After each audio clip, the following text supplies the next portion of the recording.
Alright, you're unmuted. Oh, we're unmuted. You're live. Alright. Your audio is live, my friend. No, not yet, not yet. I already hit it. Alright, well, It's too late now. Now you can hit it. Do I hit it again? Yep. It's halfway through here. And then Oh, I see what he's talking about. Holy shit. So see the audio is live now. What is it? Oh, no, not the beast! Not the beast!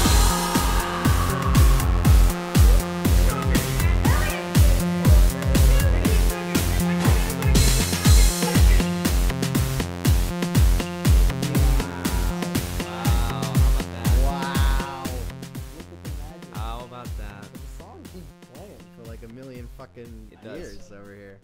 It does. Wow. Thank you, Keith. Thank you. How about that? It's interesting. Oh, there it is. What's up, everybody, and welcome to the Bad Movies Podcast. Alongside me today, my bestie of 1.5 million years. It's fucking my roommate, my other roommate. It's Ryan O'Dell. Hey guys, I'm Ryan O'Dell. And if you're an audio listener, which, like, let's be real, most of you are, yeah. We're live right now. We are very live. We're live streaming. and I can see. I'm looking at the camera. I'm the looking at the camera's camera looking right at now. me. People could be looking at me right now. Yeah, and Gianni can't see the Keith's screen over here. without like looking at it. Keith's right there. Keith's over here. He's the working part with of it. shit. He's in the live stream. There's Keith. Wait, What's up, wave everybody? to the I'm I'm so fucking. I'm like, I can't even. I'm shaking right now. excited. This is great. Yeah.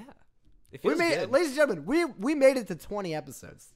Wow. Okay, so like, hold your applause, please. Like, this is a fucking big deal. We're live streaming right now. Now, what I can tell you, audience people, is that, you know, if you're probably listening to this on your headphones or whatever on Sunday when it comes out, which is fine. But let me tell you, okay, I'm gonna call it beta testing. I'm gonna call it beta testing for the live stream right now. Maybe So we're not gonna live stream every episode of the Bad Movies Podcast. We're gonna try to. But we're not going to be able to live stream every one of them. But we're just working out the kinks, getting a few things going right now. If you're watching us live right now, thank you very much. Thank you. I can see me over here. So if I'm looking off over here, it's because I'm trying to see if there's like a chat or anything. Nah, the chat's not working. Who cares? Beta testing, baby. Okay? We're going to get going. We're getting into it. We're in here. the beginning stages. This is it. Okay? Right now, we are about to embark on a journey. Ryan O'Dell, are you ready? I don't know. Today we're talking about literally one of my favorite movies of all time. I really want the audience to understand what an uphill battle I have going for me right now. Like it. Explain what we're doing. We are doing a review of Christmas with the Kranks. Now, here's what I will say. Before I really get into my love for Christmas with the Kranks in its irrational form, what I will say is this.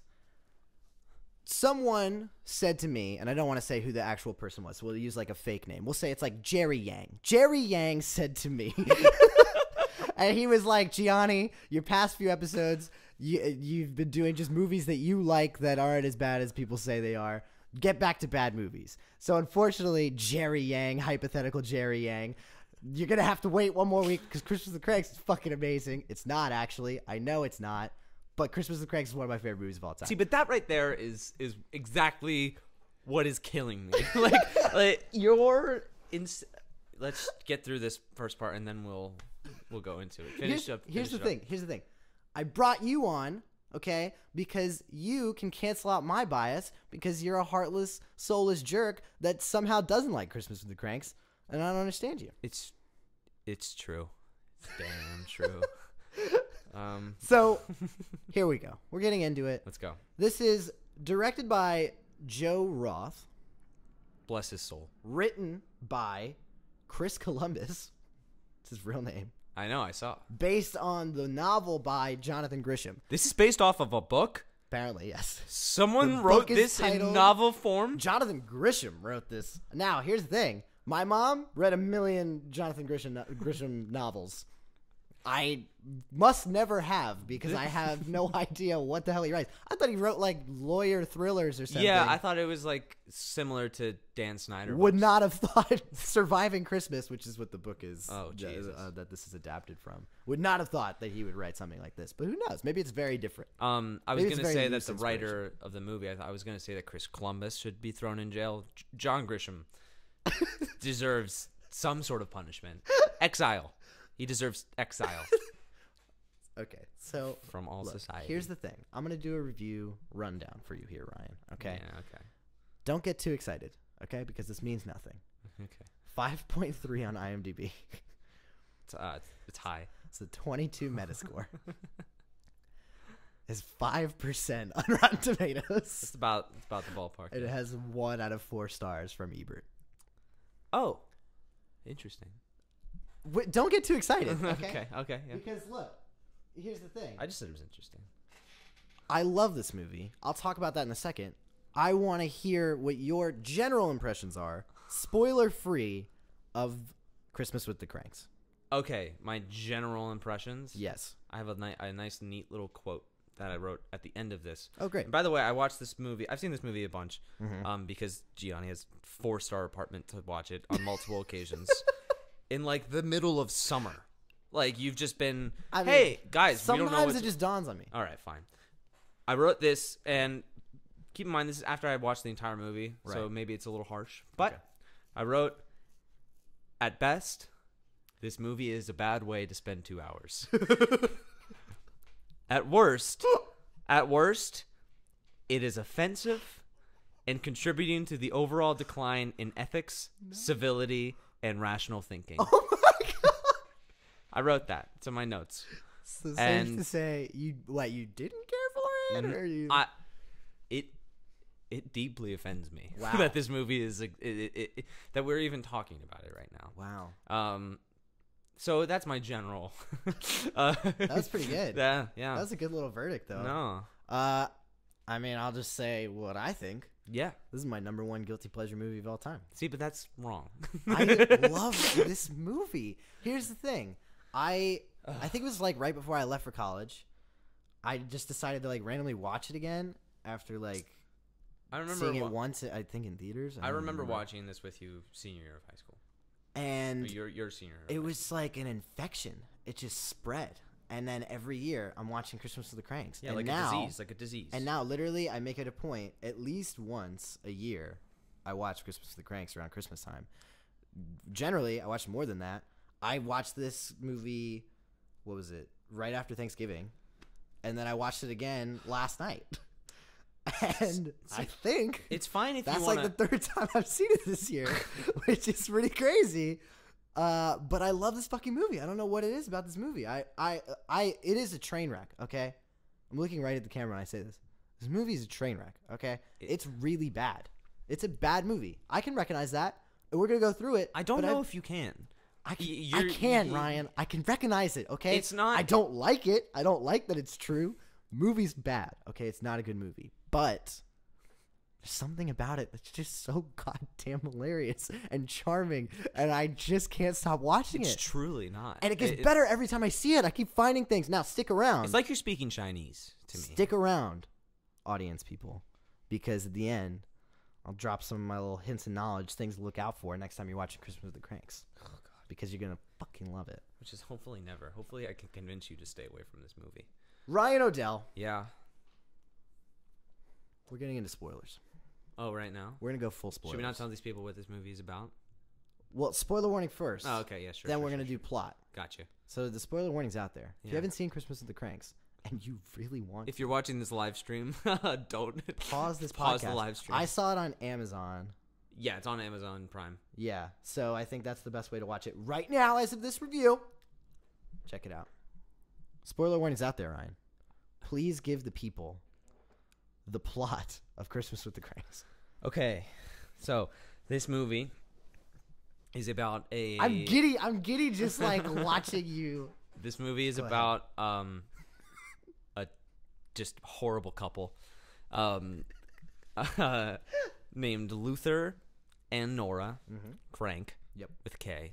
It's true. And they are They are basically seeing off their daughter, their only daughter, Blair, to go to like the Peace Corps for like a month, and she's leaving just in time for like the holidays, so she's gonna be gone. And you know, they figure they're big holiday people. They like to really put an emphasis on Christmas. They have a big party every year. They do all the decorations, all that stuff, and basically they decide to skip Christmas and not participate whatsoever. Which you would think not that big a deal. Turns out it's a pretty big deal. And people are pretty upset. And so they declared that they're skipping Christmas in order to go onto a cruise. Who dat? That's interesting. Ladies and gentlemen, if you heard that, that's someone knocking on the window. Someone knocked on the window. I don't know who it was.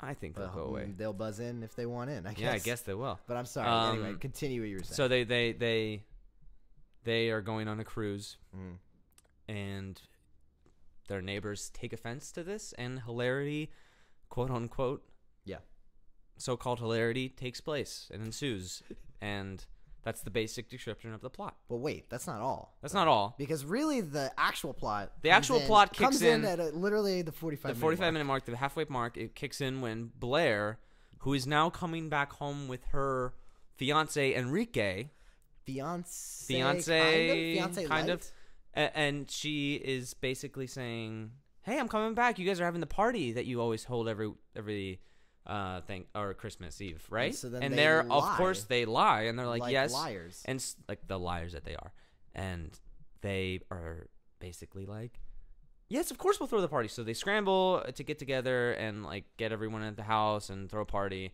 So half the movie is them rejecting Christmas, not wanting to, and half the movie is them trying to scramble to get a party together for their daughter, who, let me just say, is a horrible person for just like assuming that her parents, this girl is at least 26 years old.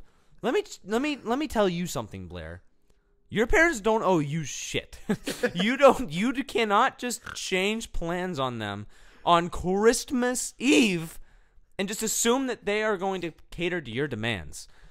And that is saying something. This movie, everyone in this movie is a dick. Everybody in this movie is an asshole. And we'll definitely talk about it in the Okay. negatives, but I want to start us off on a positive note, Ryan.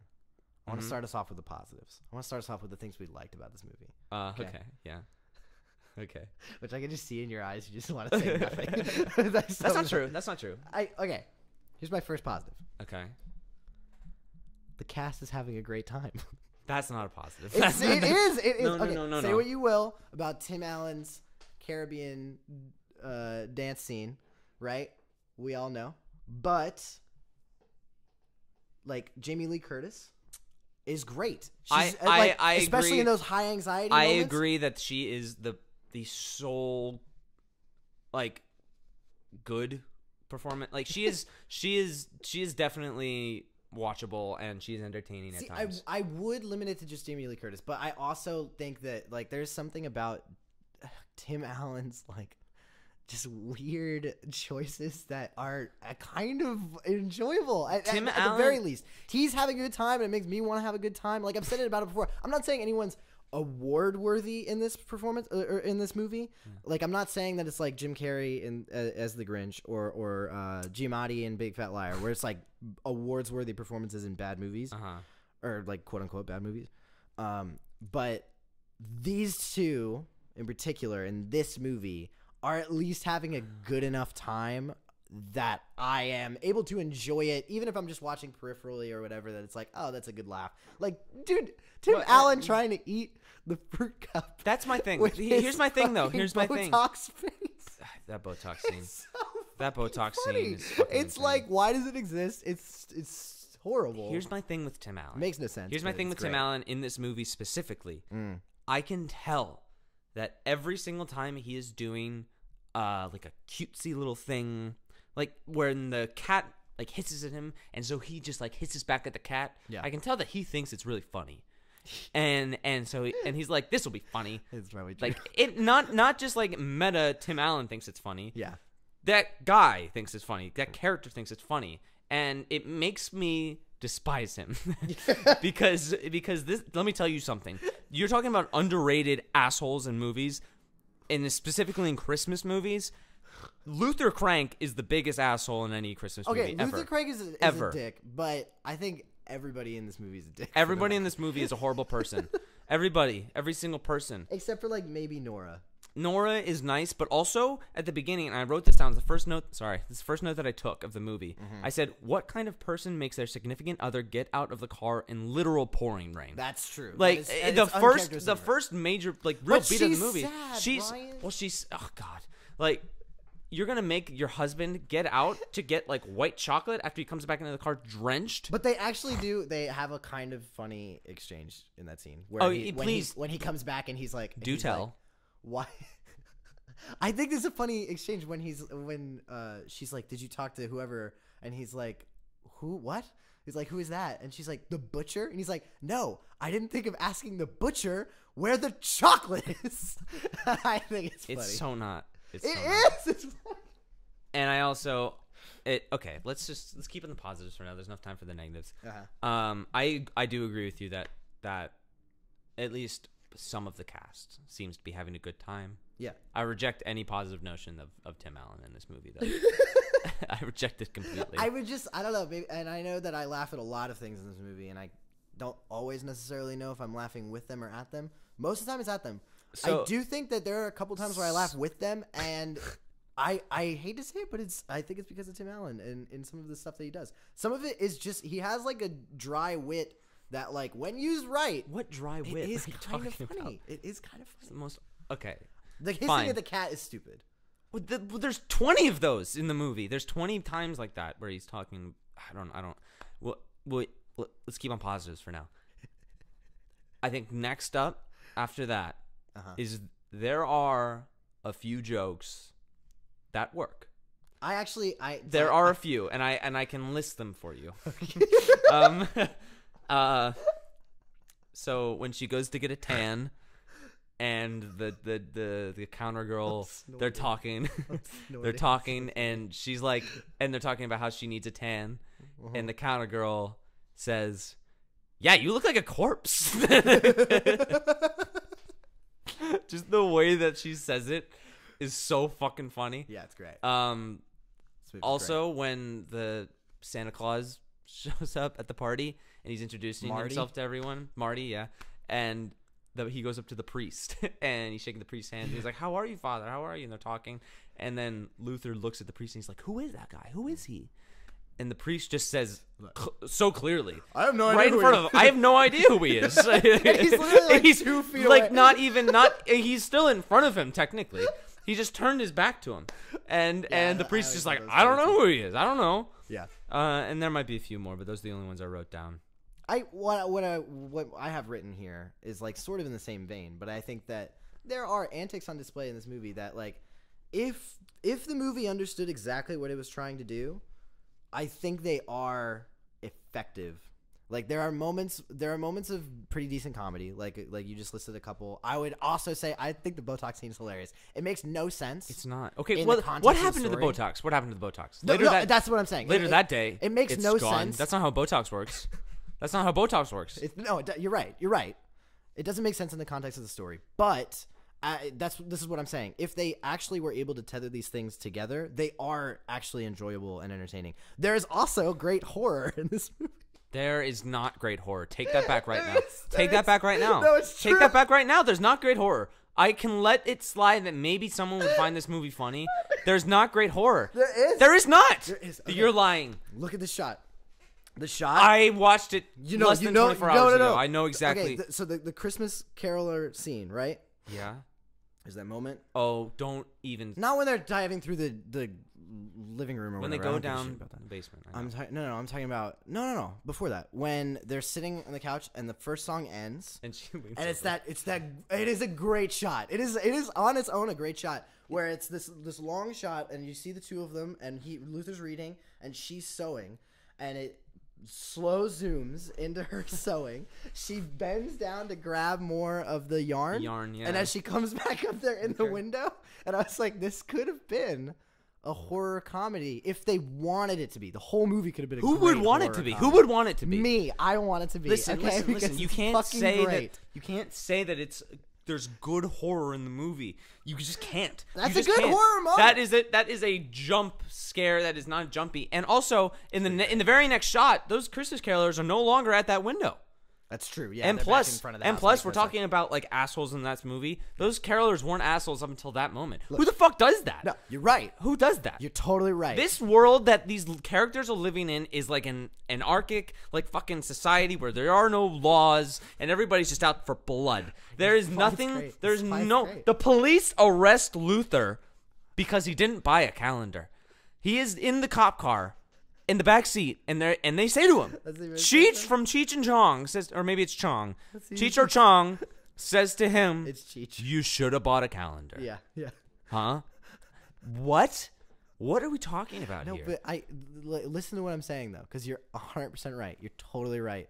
What I'm saying is that there are nuggets. There are nuggets of moments in this film where you realize, and I'm not saying it's great, but I'm saying it in the hands of someone who could actually tailor together an entire collective, cohesive piece of work. It could have worked as a full-out comedy that makes sense, or as a comedy horror. That's that not a makes sense. positive of the movie. It's That's almost not a a positive. What I'm saying, I'm just talking. I'm talking about the nuggets. You can't I'm say talking that about it's the a nuggets. positive because about the somebody nuggets. could have made it good. No. You I'm can't say that it's a positive. You can't say I'm that. not saying. I'm not saying that because somebody could have made it good makes it good. No, what I'm saying is that those moments are good. If they were tailored better, it could have made the movie good. The movie's still horrible. It's an awful movie. Those are the only two positives I have. That's it. I appreciate those moments where I do laugh with the film. And that is all I have. Of which there are precious few. But because we're out of the positives, Ryan, it means only one thing. We're into the negatives now. It means we're moving into We're the into the negatives. deep end. Now, normally, anyone who watches the show or listens to the show, this is the first time you're watching the show. Anyone who listens to the show knows that normally here I incorporate the sponsorships. But today, I don't want people to know when they're coming. So we're going to the negatives. First negative is a sponsorship. Hello, people. Hi. How are you doing? Are you enjoying the Bad Movies podcast? Well, guess what? I just try to make you laugh, man. That's all I'm doing. So today, It worked. Ryan, Yeah. we're sponsored by ourselves. Ah. Because why not? Oh. I have a platform, and I'm going to do it. How about that? So here's the deal. How about that? If you're enjoying the Bad Movies podcast, you have a special job. You have to go to www.soundpollination.com/donate. Click on the link to our Patreon page. If you do that, you could donate any amount of money. We got perks on there. Wow. You can get a whole other show if you donate $1. Did you know that? You didn't know that. I didn't know that. They didn't know that. I didn't know This is that. what I'm saying. Go to www.soundpollination.com/donate. Click on the link to our Patreon. You can get a whole bunch of shit. You just have to donate like a certain amount of money. And yeah, it's monthly, but like also you could just do it for like 1 month and then take it down if you don't like it or whatever. You could change it, you can cancel it, you can do whatever the fuck you want. I don't care. But all you need is just to go on that page. Just check us out. Check us out. Check them out. It's because of you that we're able to keep Keith fed and keep the lights on. Keith desperately needs food. Keith is a growing boy, okay? Have you seen him lately? He's looking skinny. And this is all I'm saying. If you go to Patreon, you can change all of that. I'm not saying that you're responsible for Keith's life, but I'm saying it's possible. Yeah. But thank you so much for even considering it. End of sponsorship. That was a good one. Yeah, it was a I great felt good one. about it. Mickey also needs some food. We gotta get him some like tofu. I hope he's watching this. I I can't see the chat, so if you're chatting, I'm looking. I'll look at it later. Wait, are you on? If you're on Twitch, then you could. Oh, I'm not on Twitch. Then you could check out the. Oh, yeah, go the on chat. Twitch. But Yeah. whatever. We're getting into the actual negatives now, Ryan. The actual negatives. Oh wait, real quick, sponsorship. Yes. Just the Patreon thing is one thing. Why did that song start playing?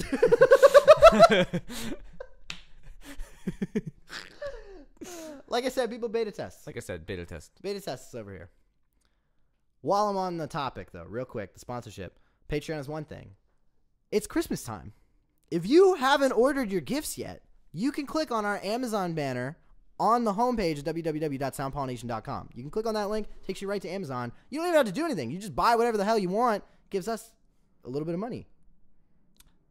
I'm just saying, it's a good idea. Get on those Christmas presents. No reason not to do that. Slacking slackers. Now, moving on, Ryan. Yes. Getting into the negatives. My first one here is, what's the message?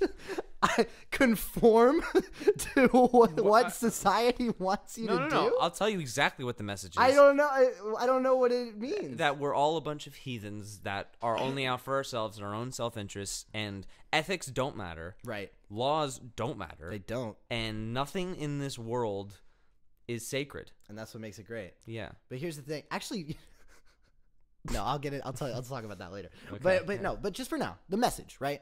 Movie ends with literally the last line before Merry Christmas, which, oh, by the way, if you didn't know what we were talking about earlier and you've never seen this movie or whatever, Santa Claus is real in this universe, and it turns out to be Marty, who dresses as Santa Claus and sells umbrellas and somehow knows everybody. And then they're like, "Why? How does he know everybody?" It's like, "Oh, he's the umbrella salesman. I guess that makes sense." But then it turns out, no, he's Santa Claus.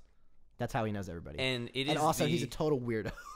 He's really, really weird. The weirdest thing He's ever. a lonely little, like, kind of creepy dude. Like, it's a little I uncomfortable. mean, like,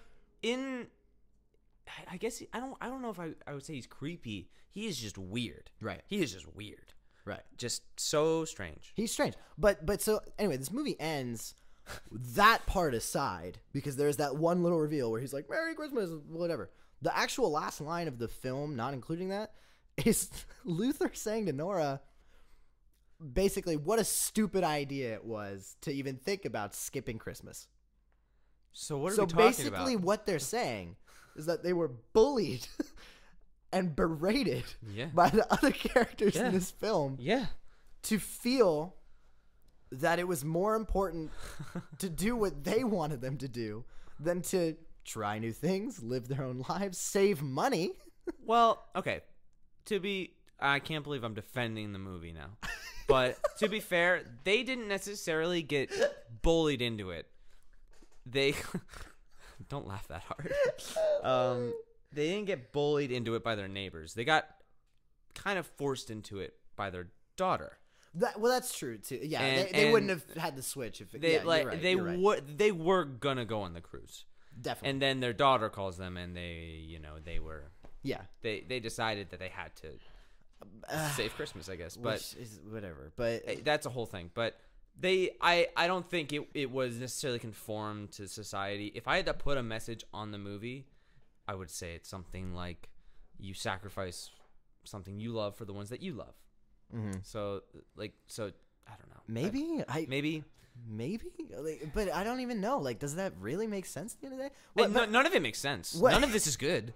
It leads me to my next point, though, which is probably the biggest one, which is that the Kranks are not unreasonable. There's nothing. That's literally what I had written. They're not unreasonable. The neighbors are the unreasonable all right, ones. here's my thing. Yes, they are not unreasonable. Mm-hmm. They are, however, complete assholes about it, and specifically Luther. Luther is a actually dick about dude. it. You can't give $15 or $600 to your church. Yeah. You're a fucking lawyer in Chicago, and it makes no sense. You can't buy a $75 Christmas tree. Like, what are we talking about here? It makes absolutely no sense, especially because he bends at the beginning when his wife is like, "Oh well, I won't go on the cruise unless you donate to like the church and the children's hospital." I think so. It's like, okay, what is the total boycott exactly? She still goes and reads How the Grinch Stole Christmas to the kids. Like they still participate in like Christmassy events, kind of. You want to hear the note that I took? Why is he such a hard ass? I was like, you don't have this is all caps. Yeah. You don't have to skip Christmas. You are still here for most of the holiday season. Total boycott my ass. What a fucking grouch you are, Luther. Give money to the fucking church. It's so ridiculous. No, that's good. No, you're right. I mean, you're right. But here's the thing. is like if he had explained better to people, maybe it would go over better. But the thing is everyone else is also a total fucking asshole. Absolutely. Like I think of the fucking Christmas tree dad that comes with the kids to the door and is like, it went up in price or whatever, and then almost hits them with the tree when they refuse to pay. He tries to like guilt them into buying something. Right? He's like, we're making less per tree. Like, dude, I don't want to buy. Everyone is ridiculous. And I don't want to buy a tree. Fine. Don't guilt me into buying the tree. Charges them $75 and they act like it's some sort of affront to the scouts, like the scout kids. Yeah, what? Let's just get this out of the way. Dan Aykroyd's character, Frohmeyer. First off, what the fuck kind of name is that? Frohmeyer, baby. Fake Frohmeyer. That guy is the biggest asshole ever. I mean, we'll talk about the Frohmeyers. We'll talk about the Frohmeyers in a second. I think the perfect example of what I'm trying to get across here. Oh yeah. Can be displayed in the in the holiday card man. Oh God! Who is one of the first? Obby, yeah. One of the first to interact with the Kranks after they make this decision. He runs out of his store. Sprints. To catch up to Nora to ask her why she hasn't ordered a holiday card yet. She says she's not going to. Yes. He's so personally accosted by this information, offended, that he then follows her into the restaurant. I wrote the exact same note. I was like, dude, you have a job. But it gets better. It gets better because then he blows up her spot in front of her guests. I wrote the same exact thing. Goes around. I wrote the same exact thing. Goes around, sits at the table behind him, and talks shit about her. And you can see him. He's like so clearly he's like pointing at her. He's like, that bitch over there. It is fucking magical. Abby followed her into a restaurant just to blow up her spot. I don't understand why, but it's amazing. And he's never hilarious. talked about again. I would have actually liked it more if Abby turned into the Frohmeyer. He's in the party scene. He is in the party scene, but I would like it if he was like a neighbor and was like, because he was interesting. That guy cares. that guy really cares. What's his fucking line? He's like, you always. She's not buying holiday cards either. It's fucking great. And also, this is what I'm saying. The Kranks are not unreasonable. They have every little ounce of reason. Okay, everybody else acts like a fucking They're maniac. assholes, but they're not unreasonable. You should not be publicly shamed for not wanting to observe Christmas. Yes. Should you buy a tree? Yes. Yeah. And also, it's ridiculous that they didn't want to participate in anything. But we're getting off talk. We're getting off base here. But also, I want to point out before we get too far into the movie, right? There is a lot of sexual innuendo. Also, I want to call out the line real quick. I'm finished with my pasta. It's you that I'm not finished with. Yeah. Oh yeah. That one's a bad one. And then she gets like, ready, frazzled, and she was ready to fuck. Yeah. This is a holiday Christmas movie. She unbuttons the Christmas vest. Which is just like her sweater. Like it's just into her sweater. It's not like she was wearing like anything more revealing. Also, I love this move. Like, why does she have to like toss her hair like? Well, you gotta get the earrings out of it. You gotta get the earrings. You know, you gotta make it shine. You want to look good. Fuck? Like, you want to look good. There's so much sexual innuendo, and then they just end up fucking after they agree to go on. It's a wild. I'm assuming children saw this in theater. Yeah, probably with their parents. And then there's just a scene where they were planning on having sex. I mean, yeah, I guess it's not the craziest that I've seen because now I feel like I've seen after Scooby-Doo pretty much. I was like, I don't think anything tops that in terms of like things that they got away with in like a kids movie. Yeah, I don't know. A lot. But you're right. I used to joke, right? And it was only a half joke because there was a period of time where I did firmly believe this, right? But then I debunked myself. But I used to half joke that Christmas with the Kranks just takes place in like some sort of dystopian society that's isolated from the rest of the world that hypervalues Christmas for pretty much no explained reason that's in the film. But I debunked it because there is one line that mentions that Judaism does exist in the world. Yeah, when the carolers, yeah. And so it's like, it doesn't really make sense anymore. to think that way, but I still wish that they just went that route. I'm surprised that they mentioned God at all. This is just a godless place. Honestly, if it had just existed on a snowflake like the fucking Dr. Seuss, I would like the movie more if it was just a completely fantasy world. That would make more sense. Because everybody in this movie is so ungodly weird. But also, it would make more sense with my next negative, which is time doesn't exist? Question mark. Yeah, Blair. Okay. Let's just mention this. Blair is in like Peru for like 10 days and gets a fiance with the Peace Corps. With the Peace Corps. It's like, what are we talking about here? God, do you remember when Luther and Nora they have an exchange when she's brushing her teeth? And she's like, I don't think I'm coming back from this cruise. And he's like, that's right, baby. 2 days and we're out of here. And she's like, 2 more. And then they go through, I think the caroler scene or something like that. But then it goes through a montage. And there's like days. Yes. There's 2 day-night cycles. Yeah. And then it's the Botox scene.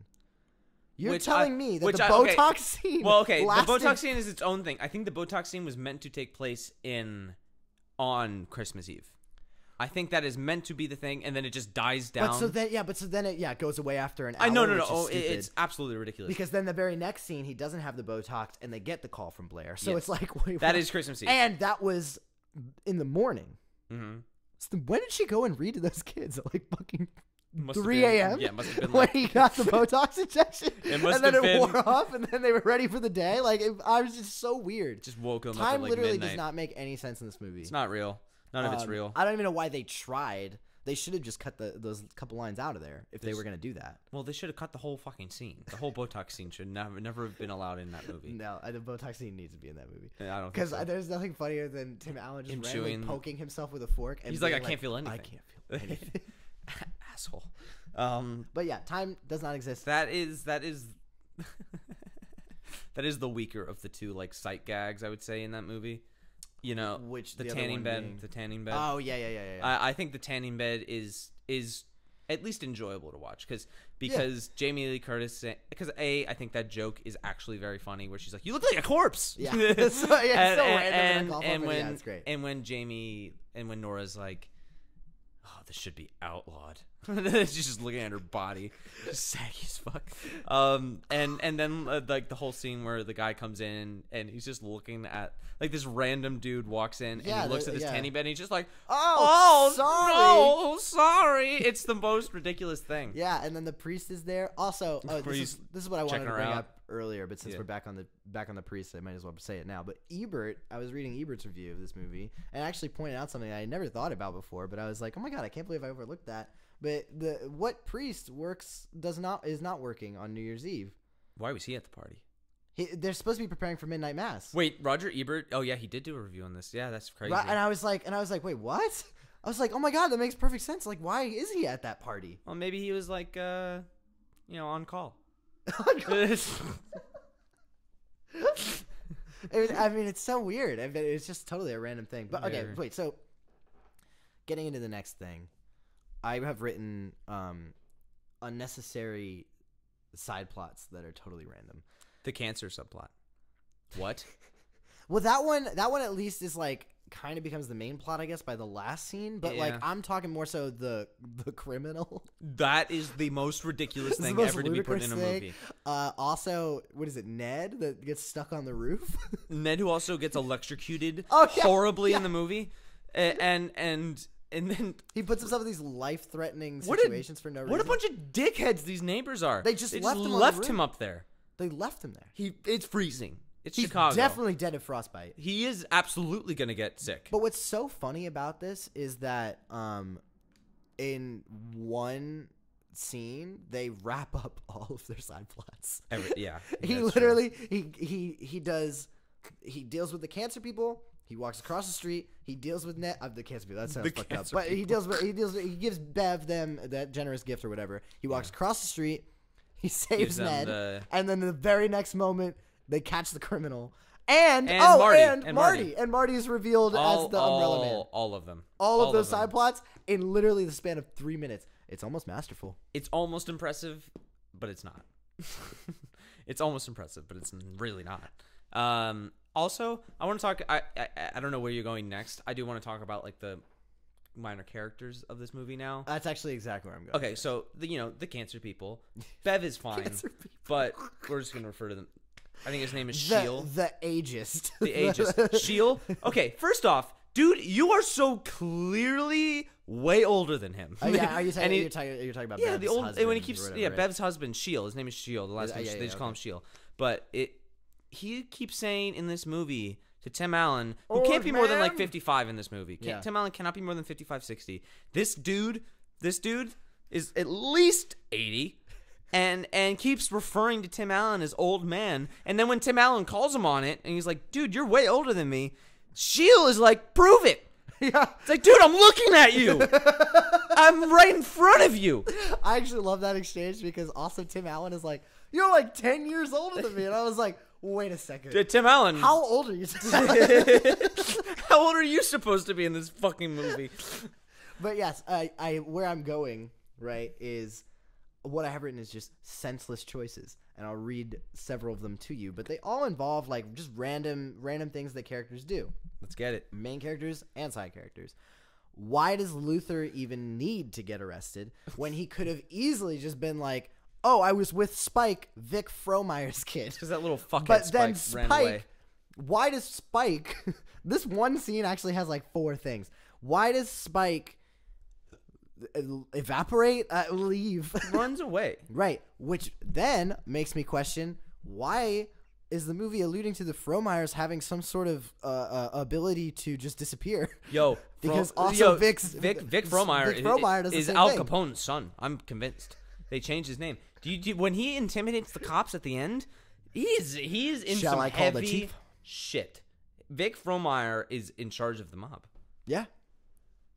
I don't think it's crazy to No, assume that. of course not. His son goes up to these cops and basically convinces just because he has a random key in his hand. But he also has the ability to turn invisible and pass it on to at least Spike, his son.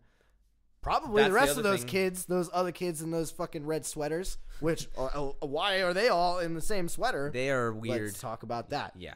Let's poor I guess costume. there's there's nothing else to say about it. I mean, yeah, poor costume That's design one is thing. really all we have to say about that. But the arrest scene makes absolutely no sense. How they can't at least explain that. No. And why it needs to happen at all, because Spike easily could have just been like, oh hey, yeah, he was me. Well, it's because this writer is an idiot. This writer is an idiot. There's no reason. It's just a sight gag. They wanted Tim Allen. They wanted a shot of Tim Allen in the back of the cop car. That's all. The only reason. We already talked about this. Why is Santa Claus a lonely weirdo, desperate for friends? And if you haven't seen the movie, which you maybe There's just listen to really this. no other way to describe it. There is no way. Like, it sounds ridiculous when we say it, but it is how it is. When you find out he is Santa Claus, it makes you actually way more uncomfortable with everything. it's shocking. I don't know why he acted like that. Yeah. He Merry is Christmas, Nora. He is meandering. What He are is you doing? meandering around the party, and nobody knows who he is. And he obviously knows this because he's Santa Claus. And so he is just walking around this party, being like, "I have some Bailey's Irish Cream." Yeah, and what? it's like, what? And a hickory honey ham. And he's also like 5 foot, yeah. nothing, like 100 pounds, Yeah. and he's like a little goblin walking around this party, offering to help people with random tasks. And after it's after he hits the criminal, he's like, I told you. You used an umbrella. Like, why are you so weirdly happy about this? And It's so why are weird. you Santa Claus? Nobody's buying that you're Santa Claus, man. It's so weird. And It's the weirdest subplot. Speaking of the criminal, why do the cops leave him in the car while they go to a party with the fucking window open? Yeah, are they trying to kill him? What? Are- Even if they're not, risk him escaping. Number one, but Absolutely. also, are they trying to just freeze him? The health state, I think they're trying. It is cold in Chicago, Yeah. guys. And what kind of horrible fucking cops? They're the worst cops This ever. is we're looking at a dystopian society. This is what this I'm saying. The movie made way more sense when I thought that, and then the Judaism thing just really threw it all off. There's And no why aren't they excuse. existing on a snow globe? What does Tim Allen even do? Is he an accountant with? He's a with lawyer. He's a with lawyer. calculator? Because they said that they said someone makes a reference to him. Oh, they didn't make you partner yet, or something like that. So I'm assuming he's a lawyer. Sure. Okay. Yeah. Let's go with lawyer. I don't know what the fuck he does. Also, if you're a lawyer and you live on that street in that neighborhood, why Send are an you email. griping about $6,000, man? Send an email. Send- Okay. What? Remember when he hands out the hard copies? I wanted to punch him in the face. His I wanted to. That made me Christmas? want to go. You think you're that self-important to go fucking print out a letter declaring to your entire office? He hands one out to everybody where he's like, "I will not be participating in any capacity." Dude, shut the fuck up. Okay, shut the fuck up. Buy a fucking Christmas tree, drink some eggnog, listen to Jingle All the Way, and shut the fuck up. You have a nice house and you live in a nice neighborhood. Enjoy your life. What I hate more is that there is a guy in this movie that does exactly what Tim Allen should have done. When do you remember that neighbor of his that leaves and then gives him the Christmas tree? Yeah. That guy was perfectly fine just celebrating Christmas and then just going to his mother's house on Christmas There's Eve. literally no reason why they couldn't have just done Or his Christmas mother-in-law's anyway. or whatever it was. But yeah, it's like, what? Why couldn't they have... And there's no reason for them not even to have the party. They could have had the party. There's not even a reason for them not to go on the cruise. They could have just bought 2 more tickets and just taken Blair and fucking Enrique. Exactly. Which I will Enrique, say, yeah. one of the funnier things that happens in the movie is that cop sign. That is pretty fucking funny. That actually does make me laugh. Yeah, but anyway, wait, back to the criminal. Back to the criminal. So I'm not done with this, okay? How does Spike get the keys to the car and to the criminal's handcuffs? Spike also falls for the most obviously fake story in the history of fake stories. Yes. This kid is an idiot. This kid is an absolute idiot.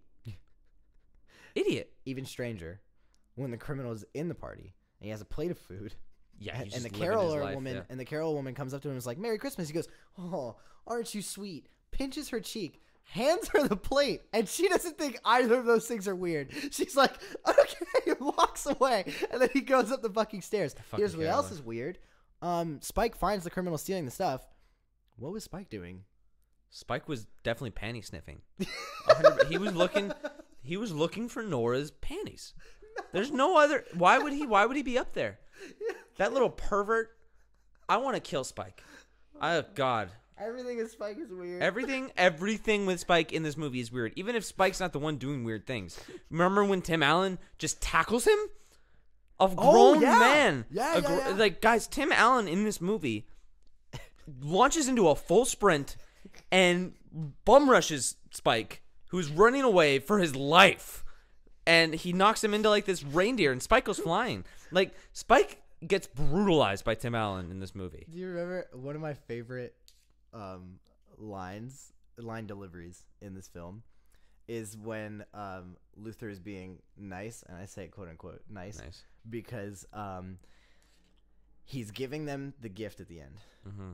He's to Bev. He's having this moment of like true altruism, sort of, and he gives them this generous gift of the cruise.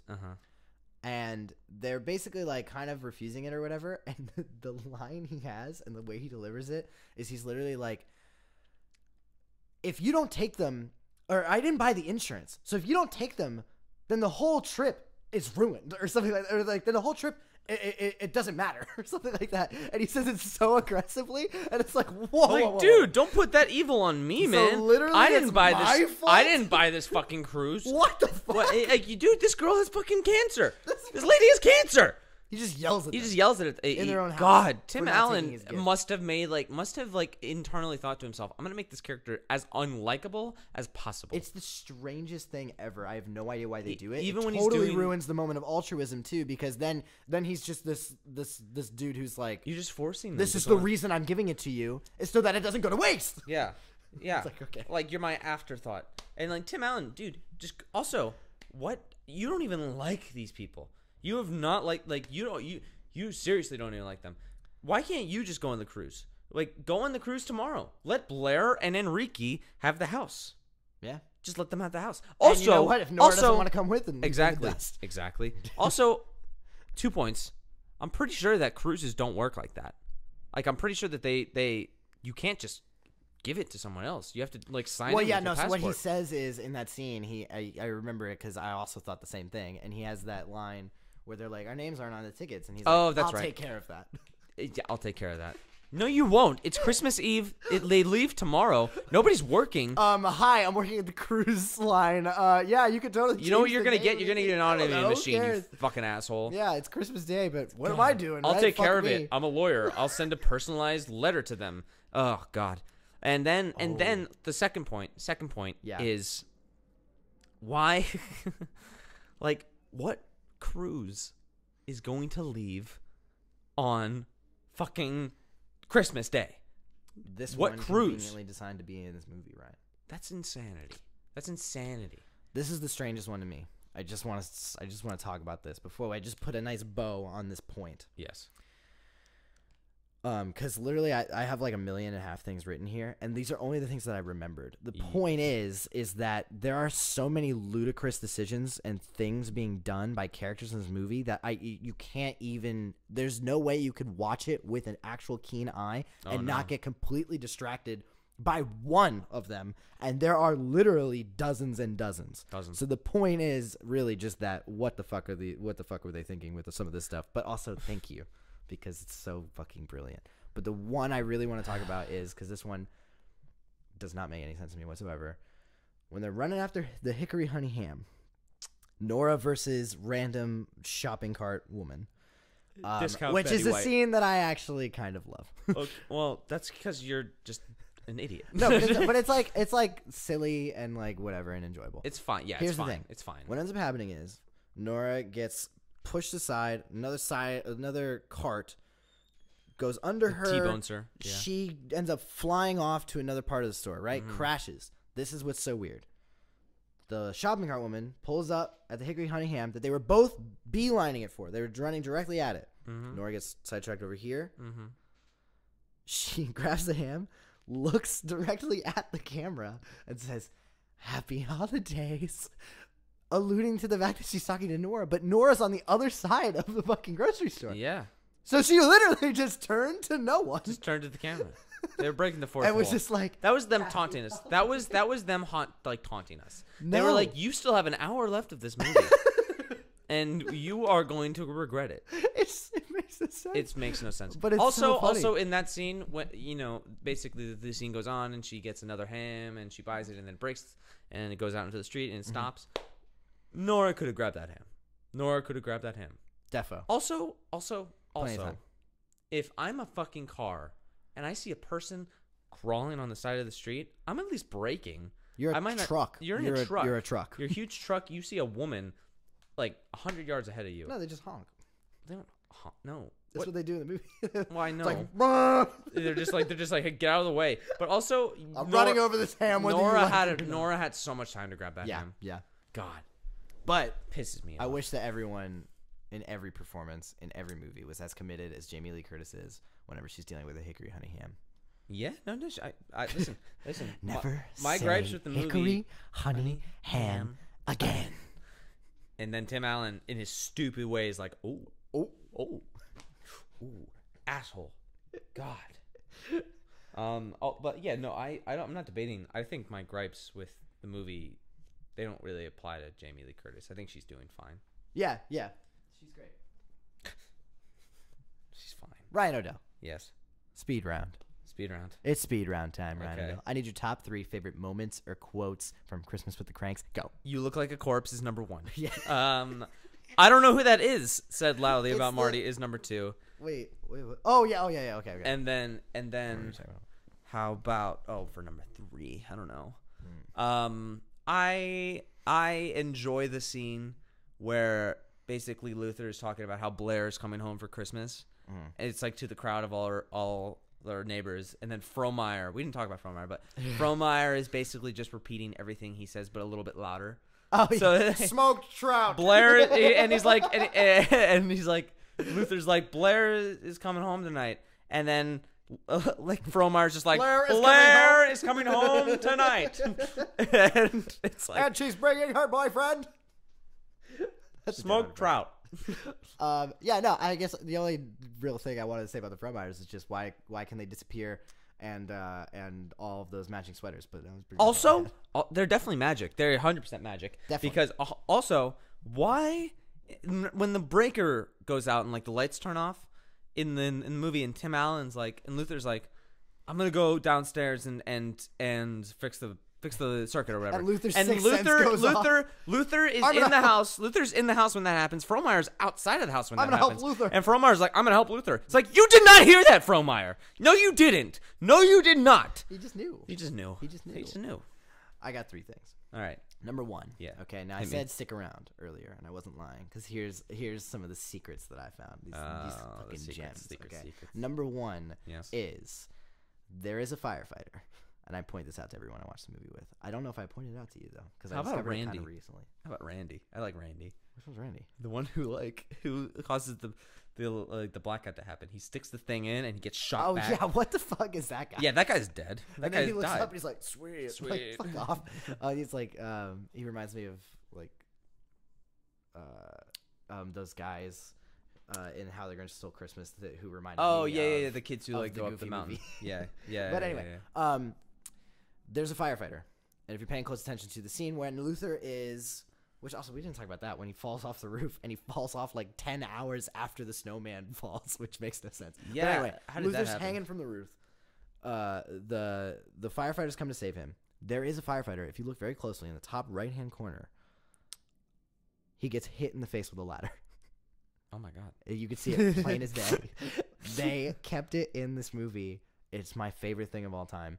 He gets hit in the face with the ladder. I'm not making this shit up. It's literally the funniest thing I've ever seen in my life. I have no idea why they left it in this movie, and you can hear it too. Well, that's the thing. There's also like a sound where it's like, like you can hear him get hit with this ladder. I think it's because they didn't put a lot of effort into making this movie, and that is why they left it in, because they didn't notice. But I implore you, if you want to go back and watch Christmas of the Kranks, which you definitely don't, or if you haven't seen it before, which you definitely should, please look out for that scene. It's in the top right. You can't. I know if you're what looking scene in a you're right talking spot, about. you can't miss it. But it's like it's when they're carrying the ladder over to Luther. Just pay very close attention. It's so funny. My other thing was, I just wanted to talk about this. Was why do they buy these weirdly scandalous police calendars? Like, they're so weird. It's so strange. There's like the fully clothed police officer that's like on the car. Like, why the fuck do they buy those every year? It's like, stop. And they stop. said, you buy one every year. Are you gonna hang this up in your house? They're our big seller. Like, these are things that they're are red talking flags. about like how they're like selling these calendars to like raise money for like AIDS children. Yeah, why? And it's like, what? Why? This is the best way to do it? It makes. My last thing here is, so I wrote this line from my memory of it. So it might not be exactly verbatim, but I know it's very close because this is my favorite line in the whole movie because it is so clear that Tim Allen is improvising this line. They're coming down the elevator. It's right before the tanning scene. Coming down the escalator. Sorry, coming down the escalator. Tim Allen is improving. This is what he says, to the best of my recollection. You know what I don't get? Why an Irish pub serves fish tacos. Yeah. I don't get that. And I'll tell you what, I got a little heartburn, and I don't think I'm going to do that again. Oh, here we are. That is definitely improvised. And what a line. What a line. Every time it happens, I think it's hysterical. Yeah. I mean, listen, I'm not trying to say that Tim Allen isn't funny. That line is not funny. That's an interesting genius. line. No, it's funny. Oh, not in the way he wanted it to be. Not in the way he wanted it to be. But it's hilarious. And I'll tell you what, I'm not going to do that again. Asshole. Just a dick. He's really just like... What kind of dickhead orders fish tacos in an Irish bar? First off. That's the point. Luther does. Luther does, man. I have my verdict. Luther is very similar to Lucifer. And that is who I think. Maybe that's what they were going for. Maybe. It's just why would you order fish tacos? Why would you do that? Here's my verdict, Ryan. Yeah. This is what I have written. At its best, this is a completely harmless Christmas horror comedy. Not a horror comedy. No, it's not. Take that back. Take that back. Take that back. Walk that back. Christmas Walk that back. comedy. I'm not going to let you finish. Christmas comedy. Horror. With entertaining, it's horrific, yet befuddling guilty pleasure moments. But at its worst, this is a nonsensical nearly indefensible family romp that has no idea what it wants its message to be, I'm giving Christmas with the Cranks a 2.5 out of 10. Oh. It's high. But I'm also putting it with a special badge of honor with Please Go Watch It. This is one of my favorite movies ever. It's so... Because here's the thing, Ryan. I say it all the time, okay? But I'm going to say it again. Okay. Because it's important. Yeah. Your favorite is not the same as what you think is the best. That's true to an extent. That's true to an extent. You can, if you are someone that enjoys so bad it's good stuff, you're going to love Christmas. No, you won't. Because yes, it's not... you will. No, you won't. Yes, you will. No, you will not. Because this is a train wreck. And it should not exist. And I'm so happy it does. Listen. I can appreciate the sentiment that you have, but I think like so good they're bad, so bad they're good kind of movies, they need to stand out in a way. They need to take chances. This movie takes no chances. This movie is just horrifically put together. That's why it stands out. Because it doesn't. I can't talk to you about like guys. It's so frustrating because I've had this conversation with Gianni like at least 6 times over the years. And every single time it gets harder for me to like bounce back from it because it ruins faith in like movies. Here's the thing. I know it's bad. Yeah, but you like it anyway, and it's not that kind of movie. It's not like Batman and Robin. It's not Batman and Robin. It is Batman and Robin. No, man. it's not. Yeah, it is. The way he just said that to me is so fucking ridiculous. I'm sorry. For those of you who watch the live stream, you'll see it. He was just like, It is Batman and Robin, Ryan. Oh, God. As for my verdict, I stand by what I said earlier. At best, it's a bad way to spend 2 hours. And at worst, it really shows what the worst of society can be. Yeah. It is portraying, and not because it's trying to. So funny. It is just everyone in this movie acts so rudely to one another. Right. Everyone in this movie is an asshole. Everyone in this movie is completely selfish. Yep. Even Nora. Selfish. Yeah. And I think that this movie is contributing to the dumbing down of society. If you watch this movie, which all of you may have done, you're definitely dumber because of it. You're definitely worse off for having watched this movie. I'm giving this movie a 0.3 out of 10. Just because I'm offended. I'm so glad that this is my 20th episode. Yeah, it's a good one. one. It's live streamed. This is a live stream. This is great. Yeah. Oh my gosh. Thank you so much for being on, Ryan. You know, it was my pleasure. Do you want to plug anything? Do you want to? I don't have anything to plug. You got the gram. I'm at Ryan Odell with 2 N's, so RyanNNODELL. Mm-hmm. It'll be in the description. Yeah, as well. it'll be on Twitter, on everything. No, nothing to plug right now. Cool. Yeah, just keep a lookout for him. Yeah. He's an actor. He does a lot of fun stuff. I act. Ladies and gentlemen, this has been the Bad Movies Podcast. If you like this, you can follow us on Twitter at Bad Movies Cast. Feel free to tweet at me any movie suggestions you'd like to see on the show. Fucking do it. No one does it, Ryan. I digress. Suggestions. You could also follow up on SoundPaw Nation at www.soundpawNation.com. It's because of you that we made it to 20 episodes. It's because of you that we're live streaming right now. And it's because of you that I get to keep doing this. Also real quick. I want to give a shout out to our chat room because Gianni has not been able to keep tabs on it. We can do it now. Who's chatting? Is it just Keith? It's 3 people. I bet it's just Keith. It's Keith. Yeah. It's Tyler Brown. Yes. And take a wild guess who the third one is. My mom? Not your mom. Really? My dad? Not your dad. My Aunt Marilyn. No, none of your family members. Fuck. I'll give you one more guess. Ben Rock. Not Ben Rock. Who is it? Samuel Echeverria Jr. Really? Has been going off in the comments. I'd like to give a little shout out to CJ. Oh, thanks, CJ. Thanks, CJ. What's he been saying in the comments? I think they're talking. His first comment was, "Did you guys get a chance to see Bohemian Rhapsody?" I have not yet. and then I have not seen it yet. And then he says, "I'm glad you got a chance to see because I'm in the movie." Oh. And then he's like, "No, I'm actually in the film." Is he talking about Bohemian Rhapsody? Is he talking about Christmas with Kranks? I think so. I don't know. The answer is yes to all the And then he above. says they're using my voice for the Live Aid scene. All right. All right, yeah. Okay, cool.